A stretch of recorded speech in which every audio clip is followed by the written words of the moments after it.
dia! Uma terça-feira maravilhosa para você, que a presença amorosa, gloriosa, poderosa do Espírito Santo inunde o ambiente onde você está, que você possa ter a melhor terça-feira que já teve até sempre, que uma paz sobrenatural inunde o ambiente onde você se encontra, que você prove e veja como o Senhor Deus é bom, Ele é maravilhoso, ainda que você passe pelo vale da sombra da morte, não tema mal nenhum, porque o Senhor prometeu que estaria sempre consigo, Ele prometeu que não deixaria você, nem desampararia você. Então, eu não sei se você é uma pessoa que está a passar por alguns vendavais, algumas tempestades na sua vida, você é como se você às vezes fizesse coisas e parece que se magoa sempre em relacionamentos, magoa-se para aqui, magoa-se para ali, então é ferida atrás de ferida e você parece que já está numa tempestade, parece que nada dá certo e você já está a começar a ficar ferido, porque quando a vida não vai certo para a pessoa durante muito tempo, alguma coisa se está a passar.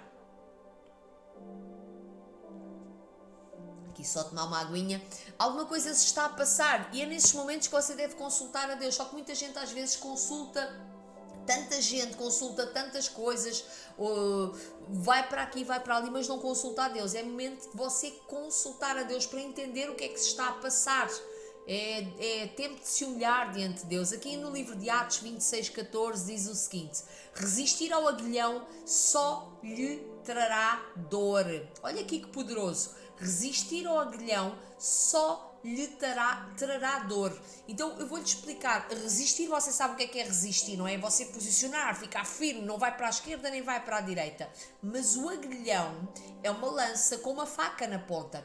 E essa lança, ela é utilizada para parar os cavalos e os bois, é usada inclusive nas touradas para parar os bois, é horrível, mas é usado e eles espetam mesmo aquilo até sangrar, então dói nos animaizinhos. E aqui, esta aplicação vem-nos na palavra. E quem falou isto foi o Senhor Jesus para o apóstolo Paulo. Eu vou ler aqui o versículo todo em outra versão, que diz assim: e caindo todos nós por terra, ouvi uma voz que me falava em língua hebraica: Saulo, Saulo, por que me persegues? Dura coisa é recalcitrares contra os agrilhões. Então, o Senhor Jesus aqui está a dizer: Saulo, Saulo. Ele falou em língua hebraica, ele podia ter falado em outra língua. Paulo era um homem muito inteligente, com muita sabedoria, muito estudado, conhecia a Torá, conhecia as leis, conhecia muito da religião, só que ele não tinha a revelação de quem era Jesus Cristo ressurreto. Ele não acreditava que Jesus tinha ressuscitado. Então o que é que ele estava a fazer? Ele estava a perseguir os cristãos, ele estava a contribuir para a morte dos cristãos. Lembremos aqui de um caso, Estevão, um jovem evangelista que andava a pregar o evangelho, não fazia mal a ninguém, não se vê nenhum erro naquele rapaz, e ele contribuiu para a morte daquele menino. Uma coisa, a morte dele foi assim uma coisa bem, só de lembrar traz um peso, como eles se entregavam na totalidade a Jesus e não se importando com o que é que os outros falam ou deixam de falar. E aqui Paulo contribuiu inclusive para a morte deste rapaz também, e aplaudia e tudo mais, e para ele era uma festa a morte dos cristãos. E aqui Jesus, quando vai ao encontro dele, ele cai para o chão, e os que estavam com ele também caíram.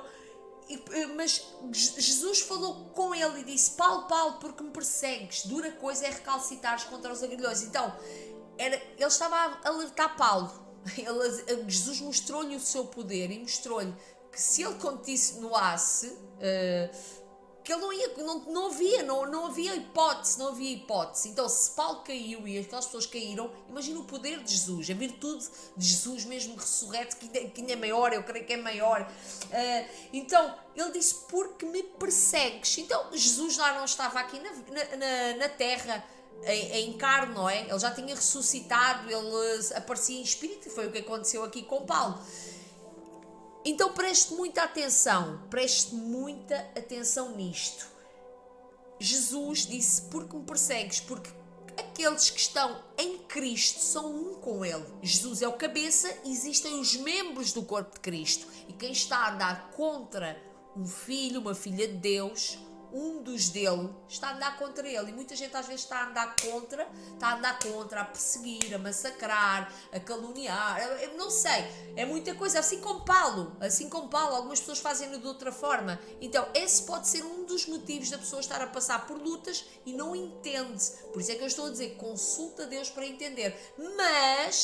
Mas aqui eu quero dizer que não é o fim. Paulo não morreu, Paulo teve 3 dias seco, foi necessário Jesus cegar ele 3 dias, ele teve 3 dias que não viu nada, que não comia nada, só via Deus, e Deus abençoou a vida de Paulo, e Paulo foi um grande pregador do Evangelho, fez muitos milagres, ajudou muita gente, e ainda hoje somos ajudados por causa das palavras de Paulo, porque Paulo, a maior parte do Novo Testamento é escrita por Paulo, então Paulo abençoou-nos, e eu tenho-lhe a dizer aqui uma palavra de conhecimento. Você que está a orar por um familiar há muito tempo, por alguém da sua esposa, eu não sei, filhos, eu não sei quem é, pais, eu não sei, pessoas chegadas, que você acha que essas pessoas aí são muito maus, muito difíceis, eu falo por experiência própria e falo uma palavra de conhecimento. Não desista de orar por essas pessoas um dia vão ter um encontro com o Senhor Jesus, e Deus pode fazer coisas poderosíssimas na vida dessa pessoa, ou até na sua vida. Você que está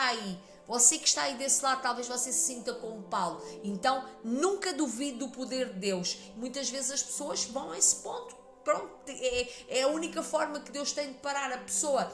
Então, mas andar contra os agrilhões é a pessoa ferir-se. O que é que acontece? Esses agrilhões, você pode estar aí a passar por esses momentos de tribulação, dificuldades, você pode estar a passar aí por essas lutas, e você às vezes não está a entender o que é que está a passar, mas eu tenho a dizer que nada disso que você está a passar vai ser jogado fora. São tudo experiências, está a trazer maturidade para você. Maturidade, acredite-se que esse alinhamento que Deus está a fazer na sua vida, às vezes é um alinhamento, e eu creio que é um alinhamento, e o que é que acontece? Como eu disse, que isto aqui o aguilhão era usado para parar os bois, para parar os cavalos, e era o dono que o fazia. Então, se você tem Jesus como seu dono, se você tem Deus como seu dono, Ele também vai fazer isso para alinhar você. Talvez você não esteja a usar os dons que Deus lhe deu. Talvez você não esteja a viver o ministério que Deus tem para si. Talvez Deus quer que você se reposicione, está a reposicionar você. Essas vezes as tempestades vêm para a pessoa se reposicionar. Talvez Ele queira levantar você de novo. Você caiu, ficou tão ferido e não se pensa que não se vai levantar mais, e Deus está a trazer essa tempestade para reposicionar você. Talvez Deus queira que você vá para um novo emprego, abrir uma empresa, ou agir em outra área ministerial. Talvez Deus queira posicionar você dentro da sua casa, dentro do seu casamento, um novo país, um curso, eu não sei, mas seja qual for o alinhamento, vai levar você para que você fique mais maduro. Então, dura coisa é recalcitar contra os agrilhões. Tente buscar em Deus o porquê de você estar, tente entender Deus, o que é que o Senhor me está a querer ensinar com isto, que passo é que o Senhor quer que eu dê. Então, Paulo o Senhor precisou de cegar Paulo a fim de que ele pudesse dar-lhe ouvidos.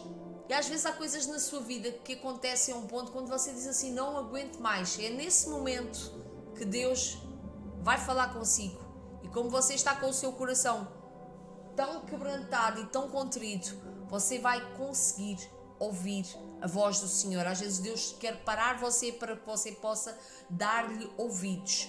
Então Deus quer reposicionar você, Deus quer que você cumpra os planos que Ele tem para a sua vida. Não resista às mudanças, não resista ao alinhamento que Deus tem para realizar em si. Não dê murros. Uma bispa, amiga minha, ela diz que é estar a secar gelo, é secar gelo e dar murros em pontas de faca. Então, não, você vai sofrer. Não reclame também, não vale a pena. Agora, abra o seu coração para viver as coisas novas, para entrar na estação nova que Deus tem para a sua vida. Não tenha medo do novo, não tenha medo de ser reposicionado, só não resista. Entregue o seu coração ao Senhor hoje. Posso orar por si? Paizinho querido, eu quero agradecer, meu Pai, por esta palavra tão maravilhosa. Pai, obrigado porque o Senhor está a reposicionar os seus filhos e as suas filhas, alinhando-os com os seus sonhos, com os planos e propósitos que são para o bem deles. Ajuda-eles a entregarem o coração deles a Ti, Pai, a amarem-Te, a confiarem em Ti, para que eles possam viver o sobrenatural que Tu tens para cada um deles.